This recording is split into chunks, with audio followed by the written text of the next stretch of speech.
bancada contou sua clarificação quando a lei pensão mensal vitalícia no sistema contribuição FON, a ministra Solidariedade Social e Inclusão Verônica das Dores.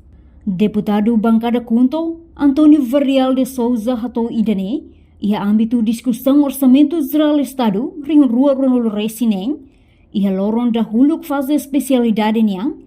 Quinta-feira, Loro Sanulo Resin Tolo fulang Novembro tinaring rua Ronaldo Resin 5 e a Parlamento Nacional.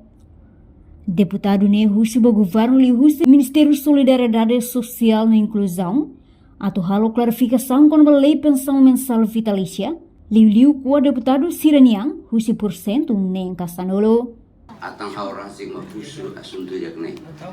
Favor de seu ministro responde me au osang irakne be koa husi sujeito irakne me diangkat 4% ka 6% na o indorong rai ia banco idanabe. Ne primeiro. Segundo, hanese itu datena kata Parlamento Nacional hazai tiona lei etan lei pensão vitalícia. Futuramente amni osang irakne be koa tiona 4 e 6 10% ne futuramente o insa atu amber hetang. Obrigada. Hatamba preocupação ne Ministra Solidariedade Social e Inclusão Verônica das Dores explica orçam contribuição husi lei pensão mensal vitalícia dadang ne rai hela ia banco hat ia rai larang nebe acumula ia fundo segurança social.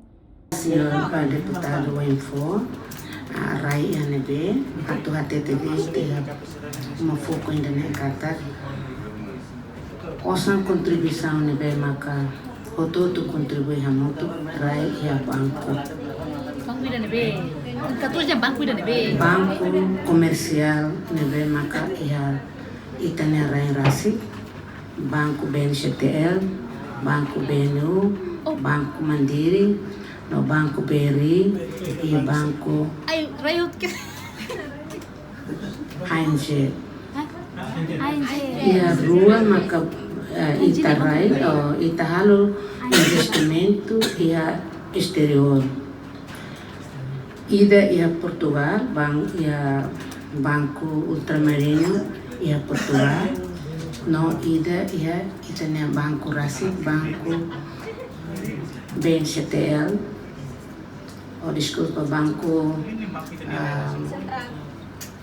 mate ama haluan din